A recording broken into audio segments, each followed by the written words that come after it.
Abarwanyi ba M23 bagaragaye hagati mu mujyi wa Bukavu ahazwi nka Place de l'Independance ku wa gatanu nimugoroba nk'uko abahatuye babyemeza. Bikavugwa ko M23 yafashe umujyi wa Bukavu ndetse nta n'imirwano ikomeye ibaye. Dore uko byagenze rero. Amasoko atandukanye aremeza ko umujyi wa Bukavu kugeza ubu uri kugenzurwa n'inyeshyamba za M23 kuva ku mugoroba wo kuri uyu wa gatanu, nyuma y'uko ingabo za leta n'abategetsi b'intara ya Kivu y'Epfo bahunze.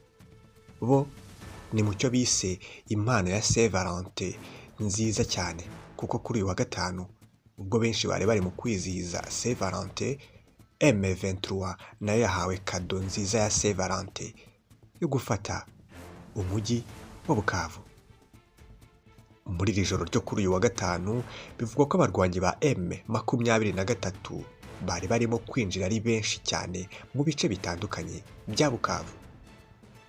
Radio Okapi ya ONU ivuga ko umujyi wa Bukavu wafashwe na M23 nyuma y'uko abasirikare bavuye mu bigo byabo bagahunga.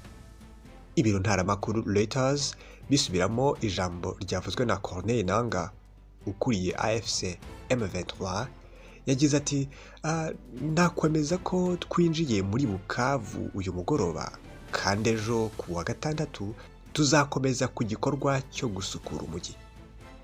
Uruhande rwa leta ya DRC, Repubulika Iharanira Demokarasi ya Kongo, n'abategetsi ba Kivu y'Epfo ntacyo baratangaza ku makuru y'ifatwa rya Bukavu. Ikintu gitangaje ni uko bivugwa ko ndetse nta n'imirwano ikomeye yabaye.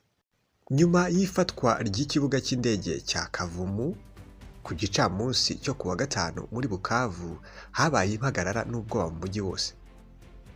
Benshi mu bari aha nta n'umwe watekerezaga ko Kavumu izafatwa. Benshi bavuga ko n'abatekerezaga ko hazafatwa kuriya ku buryo abasirikare bahunga Kavumu ndetse M23 ikajya kugera mu mujyi. Hari impagarara n'ubwoba bwinshi, ibihuha ari byinshi, abasirikare biruka bahunga. Mbere Kiliziya Gatolika na Societe Civile ya Kivu y'Epfo bari bagaragaje ubwoba ko imirwano nibera mu mujyi wa Bukavu hazaba kumeneka amaraso menshi. Kuri uyu wa gatanu humvikanye amasasu mu gihe kitari kinini mu majyaruguru no hagati mu mujyi wa Bukavu. Mu ijoro ryo ku wa gatanu mu duce tumwe na tumwe tw'umujyi wa Bukavu hari hacyumvikana amasasu make make. Radio Okapi ivuga ko abarwanyi ba M23 binjiye muri Bukavu, abaturage barebera nta ubarwanya.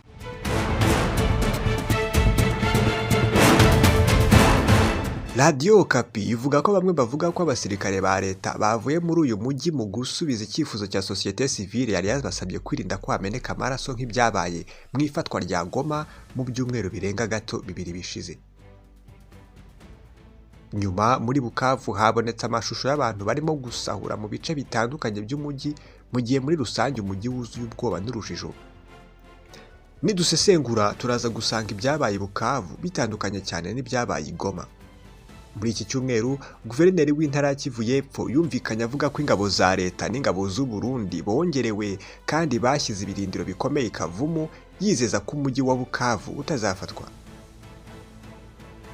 Mu cyumweru gishize Radio RFI yatangaje ko Burundi bwohereje ingabo gufasha Kongo mu masezerano ibihugu byombi bifitanye.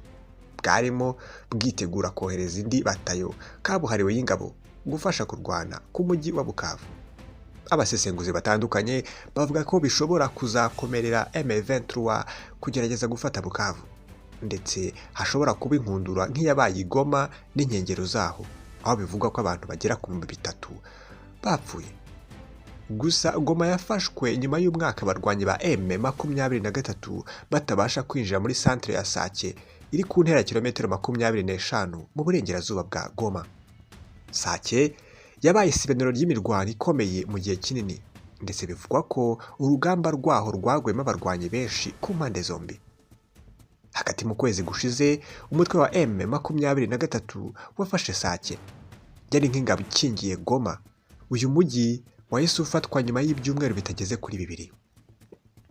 Inzobere zitandukanye mu bya gisirikare zagiye zivuga ko Kavumu ku birometero 30 uvuye i Bukavu nayo ishobora kuzaba isibaniro nyuma y'uko ingabo za leta zohereje abasirikare benshi n'intwaro zikomeye. Kubera uko byari bimeze, Kiliziya Gatolika i Bukavu na sosiyete sivile ya Kivu y'Epfo baburiye ko uyu mujyi ushobora kumenekamo amaraso menshi. Amashusho yafashwe n'abasirikare ba leta aberekana bahunga Kavumu berekeza i Bukavu, bavuga ko bagambaniwe, ko bananiwe, nta bikoresho, nta bibatunga, ko bashonje, bityo bahisemo guta urugamba. Nyuma y'amasaha agera kuri 48 abarwanyi ba M23 bafashe Karehe Centre, bahise bakomeza. Mu bigaragara nta ngamba zikomeye zibayeho, bagera i Kavumu ku wa gatanu binjira muri Bukavu.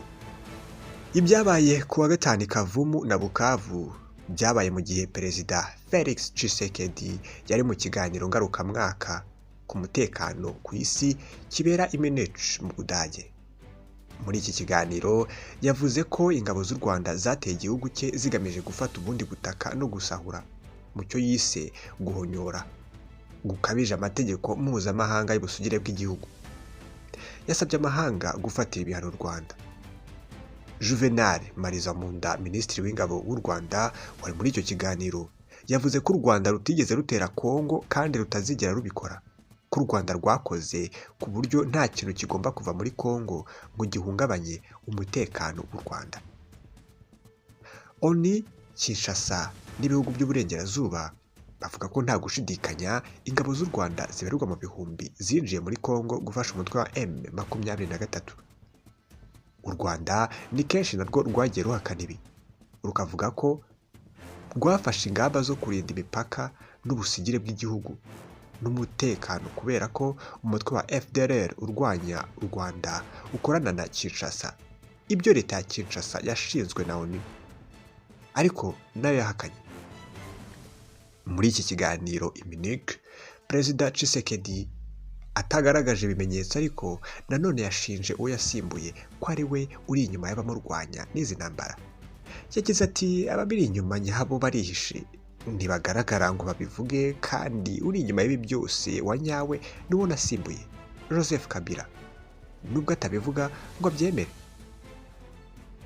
Ku rubuga X, Barbara Nzimbi, umuvugizi wa Joseph Kabila, yahise ahakana ibi, avuga ko igihe cyose Tshisekedi ahora yikanga igicucu cya Kabila. Yagize ati niko akora, ashaka uwashinja ikibazo aho gushaka uko agikemura. Umutwe wa M23 ukomeje kwigarurira ibindi bice mu gihe imiryango ihuza ibihugu mu karere EAC na SADC yasabye ko imirwano ihagarara hagashakwa igisubizo mu nzira z'ibiganiro birimo na M23.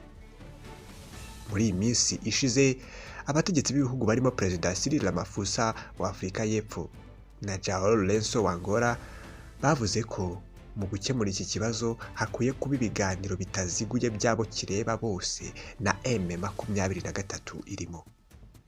Leta ya Kinshasa yavuze ko itazigera na rimwe iganira n'umutwe wa M23. Biteganyijwe ko inama rusange y'umuryango w'ubumwe bwa Afurika ikomeje kubera i Addis Ababa muri izi mpera z'icyumweru iza kwibanda ku ntambara iri muri Repubulika Iharanira Demokarasi ya Kongo. Perezida Tshisekedi wahise acamo kabiri uruzinduko rwe i Munich agasubira mu gihugu, nk'uko ibiro bye bibivuga. Ntibizwi neza niba ari buhiterekeza i Addis Ababa.